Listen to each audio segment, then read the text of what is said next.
Chapter 3. How Dorothy Saved the Scarecrow.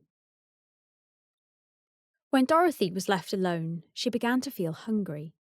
So she went to the cupboard and cut herself some bread, which she spread with butter. She gave some to Toto, and taking a pail from the shelf, she carried it down to the little brook and filled it with clear, sparkling water.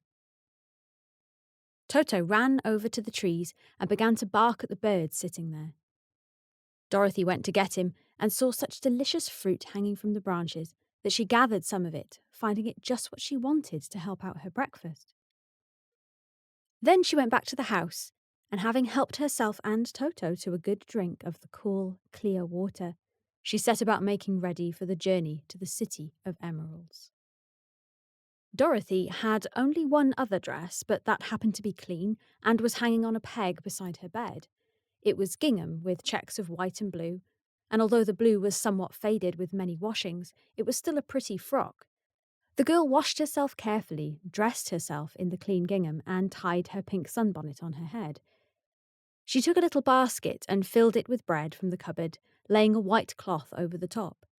Then she looked down at her feet and noticed how old and worn her shoes were. "They surely will never do for a long journey, Toto," she said. And Toto looked up into her face with his little black eyes and wagged his tail to show he knew what she meant. At that moment, Dorothy saw lying on the table the silver shoes that had belonged to the Witch of the East. "I wonder if they will fit me," she said to Toto. "They would be just the thing to take a long walk in, for they could not wear out." She took off her old leather shoes and tried on the silver ones, which fitted her as well as if they had been made for her. Finally, she picked up her basket. "Come along, Toto," she said. "We will go to the Emerald City and ask the Great Oz how to get back to Kansas again." She closed the door, locked it, and put the key carefully in the pocket of her dress. And so, with Toto trotting along soberly behind her, she started on her journey. There were several roads nearby, but it did not take her long to find the one paved with yellow bricks. Within a short time, she was walking briskly towards the Emerald City, her silver shoes tinkling merrily on the hard, yellow roadbed. The sun shone brightly, and the birds sang sweetly, and Dorothy did not feel nearly so bad as you might think a little girl would, who had been suddenly whisked away from her own country and set down in the midst of a strange land. She was surprised, as she walked along, to see how pretty the country was about her. There were neat fences at the side of the road, painted a dainty blue colour, and beyond them were fields of grain and vegetables in abundance.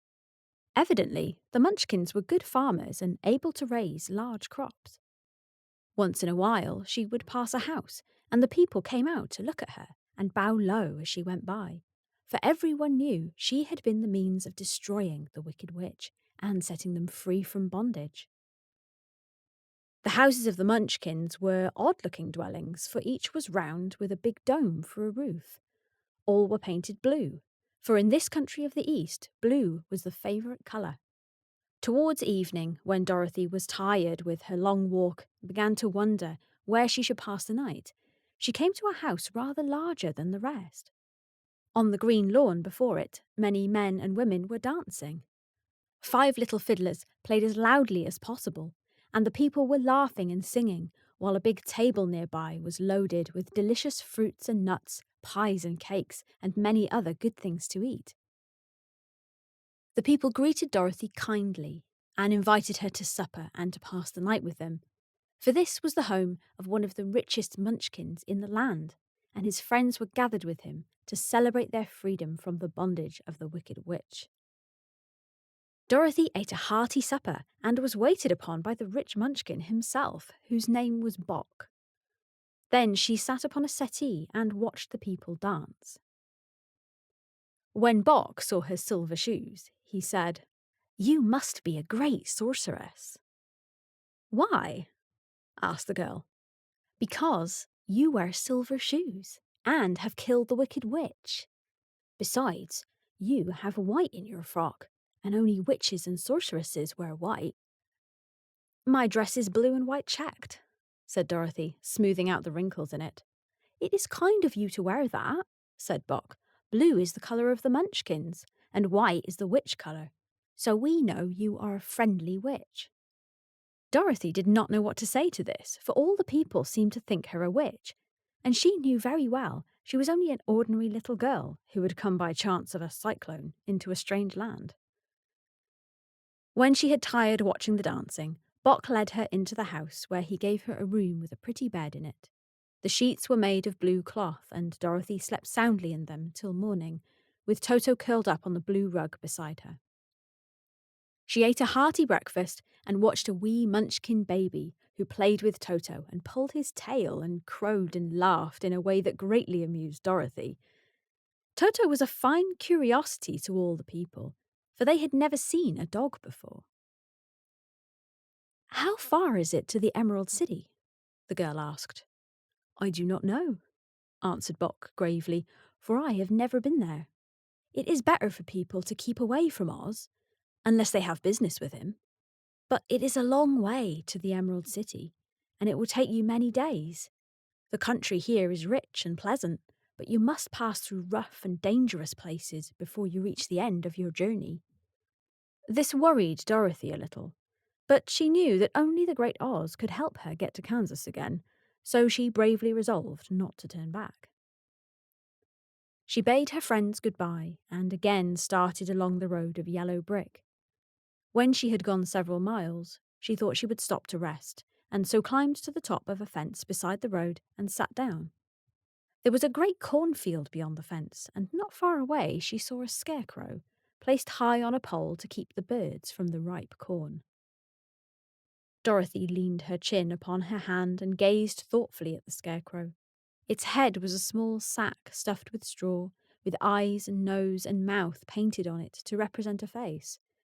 An old pointed blue hat that had belonged to some Munchkin was perched on his head, and the rest of the figure was a blue suit of clothes, worn and faded, which had also been stuffed with straw. On the feet were some old boots with blue tops, such as every man wore in this country, and the figure was raised above the stalks of corn by means of the pole stuck up its back. While Dorothy was looking earnestly into the queer painted face of the scarecrow, she was surprised to see one of the eyes slowly wink at her. She thought she must have been mistaken at first, for none of the scarecrows in Kansas ever wink. But presently the figure nodded its head to her in a friendly way. Then she climbed down from the fence and walked up to it while Toto ran around the pole and barked. "Good day," said the scarecrow in a rather husky voice. "Did you speak?" asked the girl in wonder. "Certainly," answered the scarecrow. "How do you do?" "I'm pretty well, thank you," replied Dorothy politely. "How do you do?"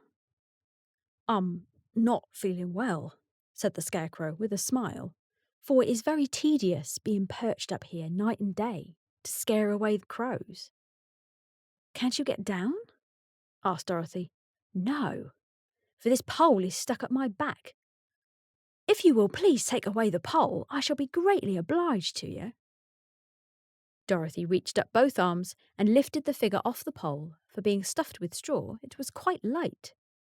"Thank you very much," said the scarecrow when he had been set down on the ground. "I feel like a new man." Dorothy was puzzled at this, for it sounded queer to hear a stuffed man speak and see him bow and walk along beside her. "Who are you?" asked the scarecrow when he had stretched himself and yawned. "And where are you going?" "My name is Dorothy," said the girl, "and I am going to the Emerald City to ask the Great Oz to send me back to Kansas." "Where is the Emerald City?" he inquired, "and who is Oz?" "Why, don't you know?" she returned in surprise. "No, indeed. I don't know anything.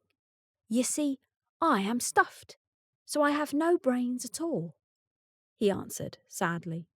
"Oh," said Dorothy, "I'm awfully sorry for you." "Do you think," he asked, "that if I go to the Emerald City with you, that Oz would give me some brains?"